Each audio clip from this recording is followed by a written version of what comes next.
میرا قتل ہوا تھا یہی کوئی 2 سال پہلے۔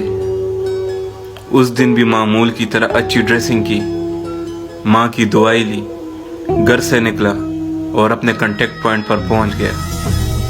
تھوڑی دیر میں باس نے جوائن کیا، ریگولر ورکنگ کی، کچھ ضروری ٹاسک پوری کیے، اپنے پرسنل ٹینشنز اور پروفیشنل ٹینشنز کے ساتھ جوں تو دن گزر گیا۔ جمعرات کا دن تھا۔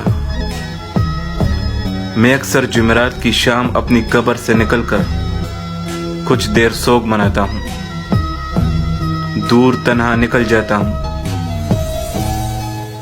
ساتھ والی قبروں کے لوگ گپے لگاتے ہیں، مستیاں کرتے ہیں، اچھے لوگ ہیں،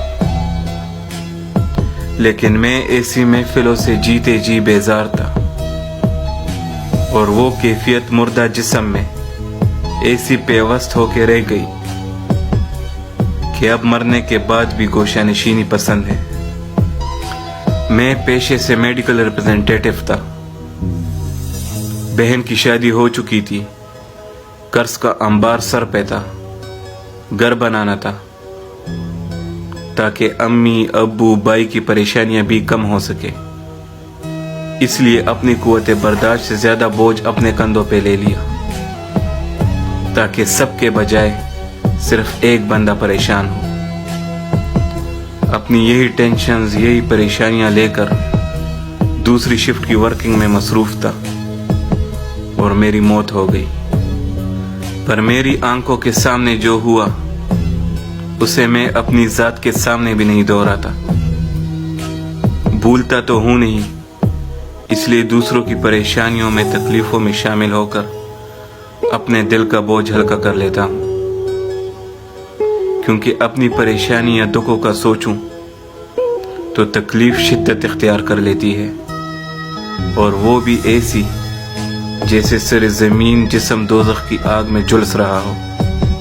دکھ بہت ہوتا ہے، بے وقت موت، گھر کی ذمہ داریاں، لیکن قبرستان میں اچھے لوگ مل گئے ہیں، بہت خیال رکھتے ہیں میرا۔ میں نہیں بیٹھتا ان کے ساتھ، خود آ کے بیٹھ جاتے ہیں، اور میری لبوں پر مسکان لائے بنا نہیں اٹھتے۔ آج 2 سال پورے ہونے کو ہیں۔ جب بھی کوئی گھر سے آتا ہے میں قبر سے نکل کر دور چلا جاتا ہوں۔ اماں کے گھٹنوں میں تکلیف رہتی تھی، شروع میں آتی تھی، اب آنا چھوڑ دیا۔ کچھ دن پہلے محلے سے آنے والے بزرگ نے بتایا کہ اماں بیمار رہتی ہے، لیکن بھائی کافی ذمہ دار ہو گیا ہے، اماں ابا کا خیال رکھ لیتا ہے۔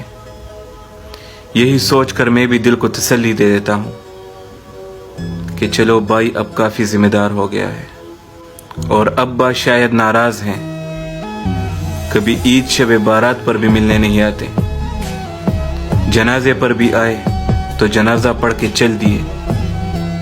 میری خواہش ہی رہی کہ جب وہ قبر میں اتاریں گے تو ایک بار انہیں گلے لگا لوں گا، مگر قدرت کے فیصلوں کے سامنے ہر کوئی بے بس ہوتا ہے۔ میری بہن کئی بار آئی میری قبر پر، روتی اور فاتحہ پڑھ کر خاموش بیٹھی رہتی۔ میں اسے دور سے دیکھتا رہتا، اور اس کے سوا کر بھی کیا سکتا تھا؟ نہ ہی اسے تسلی دے سکتا تھا، اور نہ ہی اس کے آنسو پہنچ سکتا تھا۔ وہ بہت حیرانی سے میری قبر کو دیکھتی رہتی۔